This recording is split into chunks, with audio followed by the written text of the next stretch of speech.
Olá, pessoal! Estamos em mais uma videoaula, no qual nessa aula nós vamos falar um pouquinho sobre os processos de dinâmica superficial. Esses processos são aqueles que modificam a superfície da Terra e agem na interface entre hidrosfera, atmosfera e litosfera. Esses processos são movidos principalmente pela energia solar e gravitacional. Ou seja, qualquer tipo de processo no qual haja, o qual ocorra uma modificação na superfície da Terra, é considerado um processo de dinâmica superficial. Esse processo ele é responsável pela modelagem da superfície da Terra. Então, o processo ele define as ações dinâmicas ou eventos que envolvam a aplicação de forças sob certos gradientes. Então, essas ações elas são provocadas por quem? Pela chuva, vento, ondas, rios, gelos, dentre outros. A gravidade ela é responsável pela tendência da água e do solo ou da rocha se deslocarem dos pontos mais altos para os mais baixos, sendo que o limite para esse movimento é o fundo dos mares. Então, os processos eles podem ser móveis e imóveis. Os móveis têm os agentes como rios, que escavam canais, ondas, que atacam praias ou costões, ventos, movimenta areia, geleiras, desgasta os vales glaciais. Os imóveis são as maiorias dos processos no qual se enquadra o intemperismo, por exemplo, o intemperismo químico. Aqui temos os processos do meio físico segundo as esferas, como atmosfera, hidrosfera e litosfera. Na atmosfera, temos a circulação de água no ar, circulação de partículas e gases na atmosfera. Hidrosfera, escoamento das águas em superfície e movimentação das águas em subsuperfície. Litosfera, temos os processos endógenos, que são aqueles processos internos, como sismos e vulcanismos, e os exógenos ou externos, que é o intemperismo, e os movimentos de massa. Aqui temos o conceito de erosão, que é todo aquele processo de desagregação e remoção de partículas de solo, fragmentos, partículas de rocha, no qual existe ali nos agentes, como com ações combinadas, água, vento, gelo e organismos. Temos a erosão natural ou geólica, que é aquele tipo de erosão que ela se desenvolve em equilíbrio com a formação do solo. Ou seja, não há tempo para o solo assim, ficar totalmente exposto, ao mesmo tempo que existe uma desagregação de um solo, existe uma formação. A erosão acelerada ou antrópica, a intensidade é superior de formação do solo, ou seja, o solo não consegue se recuperar devido a intensidade ou agressividade dos agentes ali que estão ocasionando esse tipo de erosão. Aqui temos a erosão pela água, primeiramente para que a erosão, ela ocorra uma contribuição para a erosão ocasionada pela água, primeiramente o solo ele deve estar desprotegido, ou seja, sem uma cobertura vegetal, tá? Então a água ela cai no solo, o impacto das gotas de chuva. Essa gota de chuva ela vai desagregar partículas de solo, vai remover, vai ocorrer um transporte através de um escoamento superficial e esses sedimentos serão depositados em um outro local. Então, assim, os solos mais propícios, mais sujeitos a esse tipo de erosão são aqueles solos com menos coesão, tá? Os solos mais soltos, como um solo arenoso. Aqui temos um simulador de erosão, no qual mostra, em um primeiro momento, um solo no qual existe uma cobertura vegetal, uma palha aqui cobrindo, protegendo esse solo. Choveu, tá? Então, é impossível, diminui a quantidade de partículas a serem carregadas pela água. Isso pode ser observado no próprio recipiente aqui que está recebendo essa água.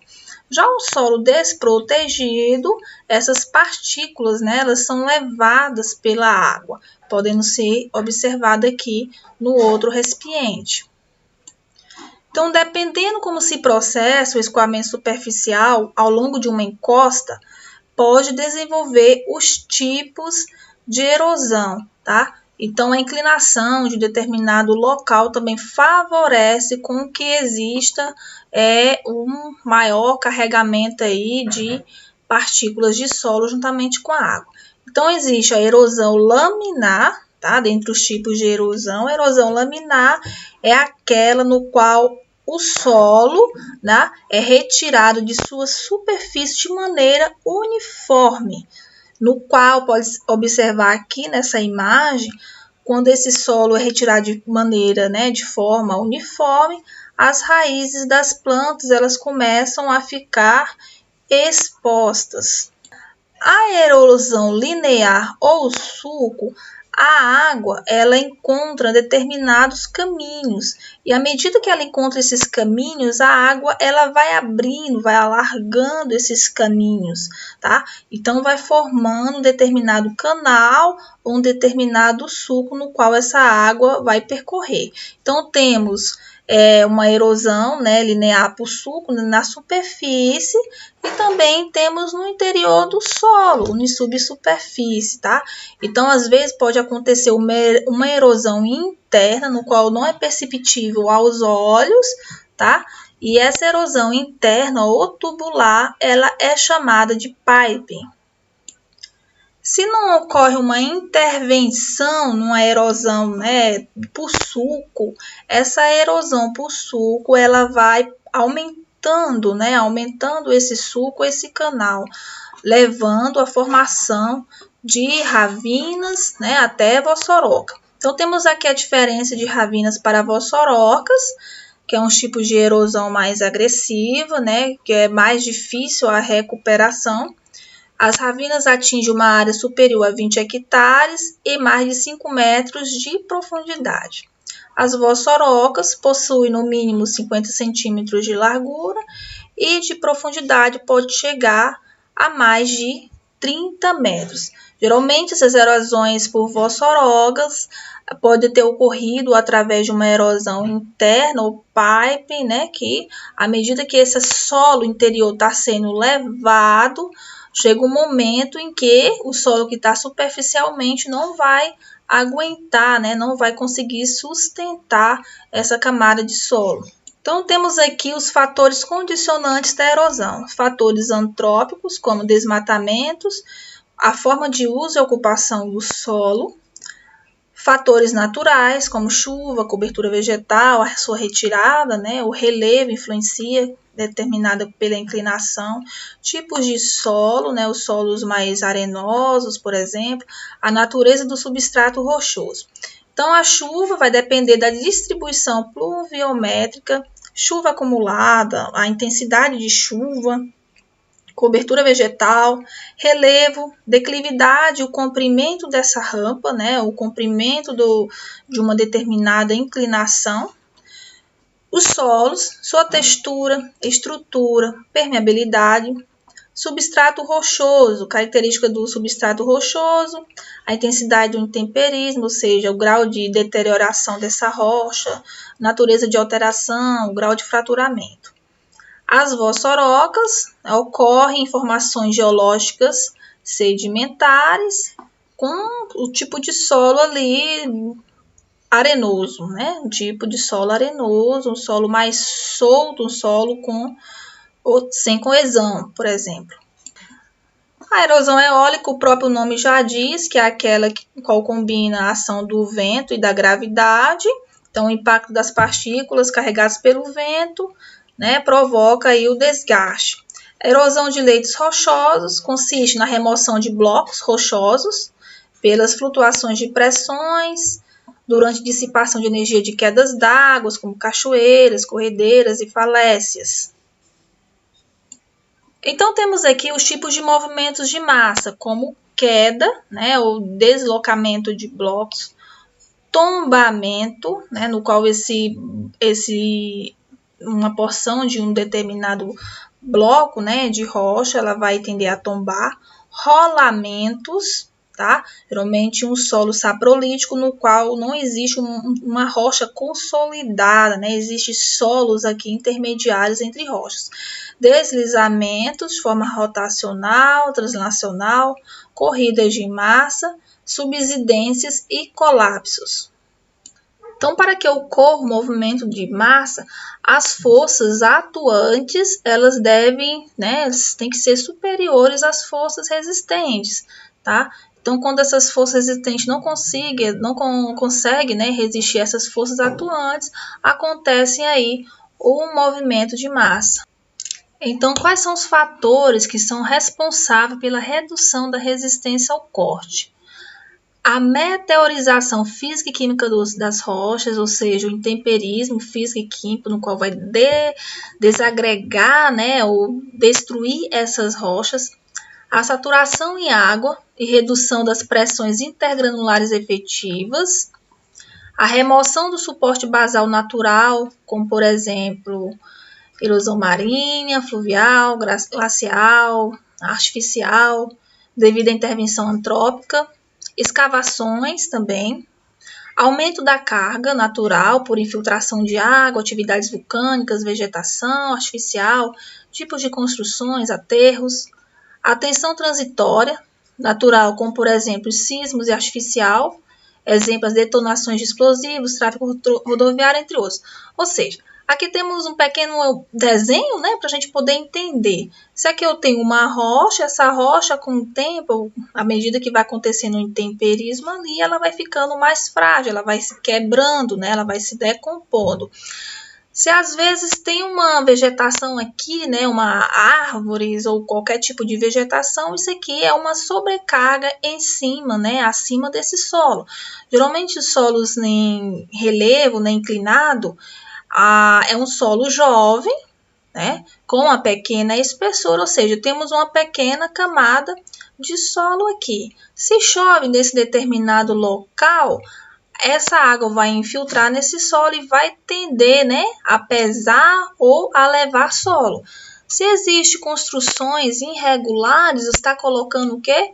Uma sobrecarga. Se existe uma escavação ou detonações, né, de rocha, também vai fragilizar isso aqui. Então, vários fatores eles vão influenciar na redução da resistência desse solo aqui, podendo ocasionar, então, o movimento de massa.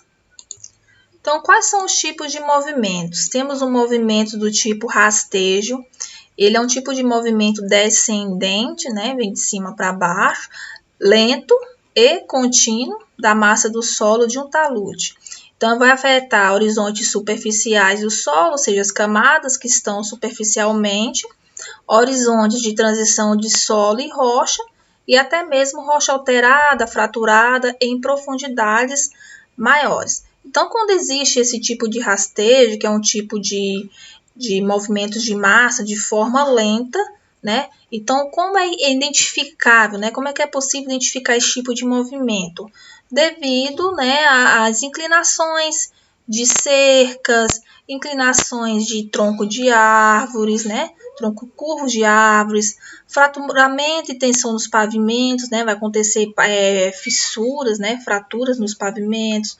Os portes e cercas eles vão estar inclinadas. Camadas de rochas curvas nas proximidades das superfícies, muros de arrimos inclinados, ou também até a parte de estufamento de solo. Então, temos aqui o movimento lento, né, mas é perceptível pelos mais elementos que compõem a paisagem. Né, tronco de árvores inclinados, estufamento de solo. Tá? Então, a foto ela mostra aqui uma área afetada por rastejo, podendo notar o encurvamento dos troncos e estufamento de solo.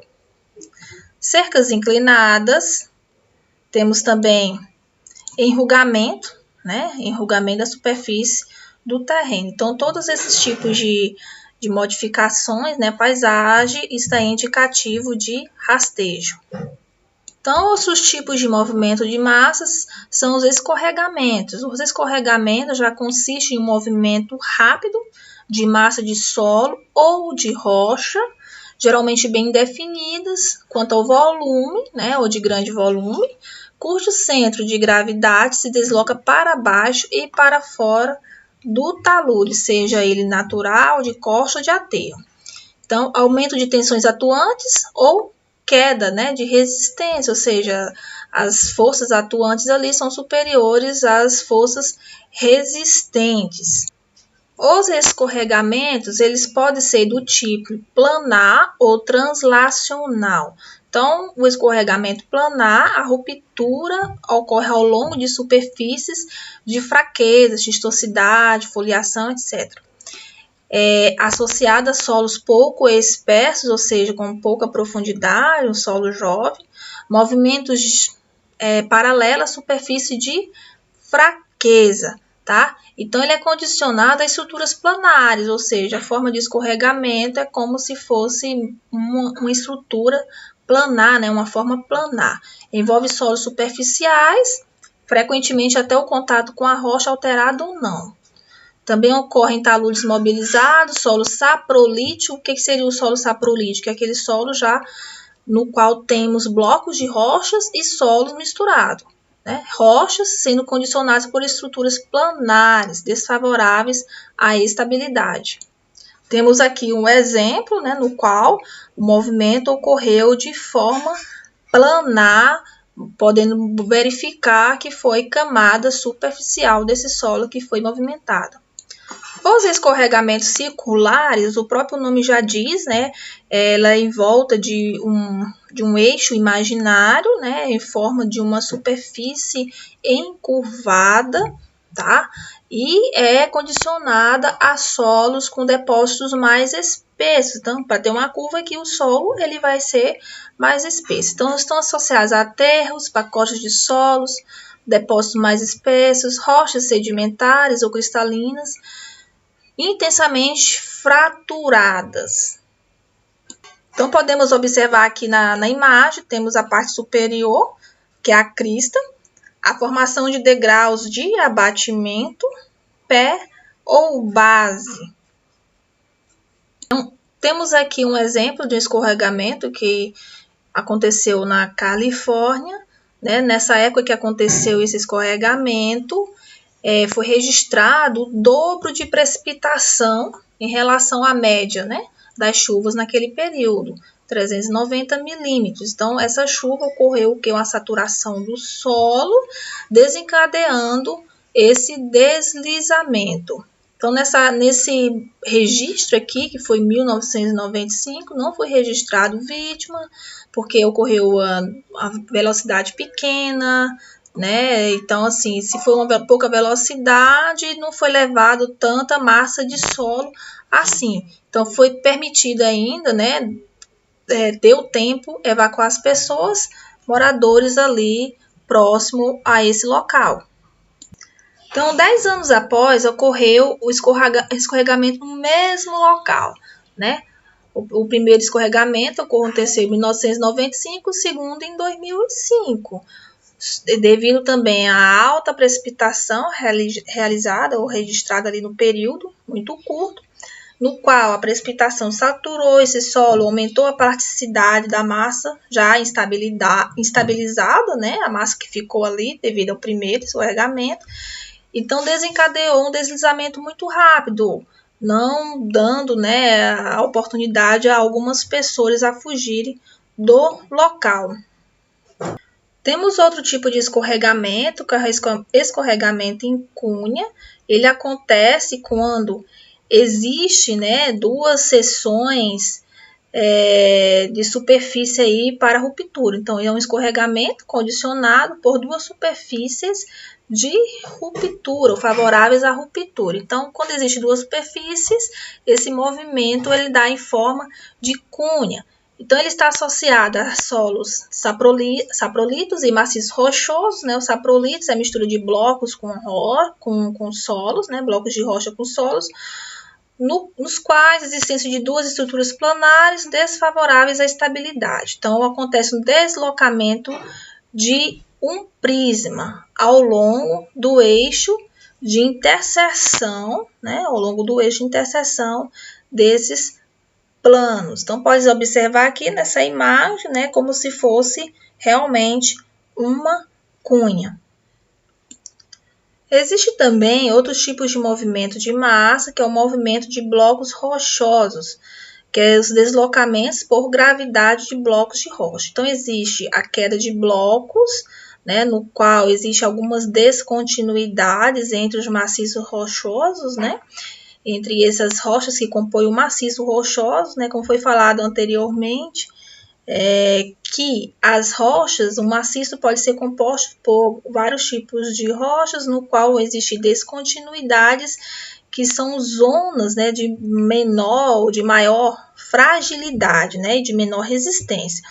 Então, esses blocos, quando existe uma instabilidade aqui, eles caem, né, existe uma queda brusca desses blocos.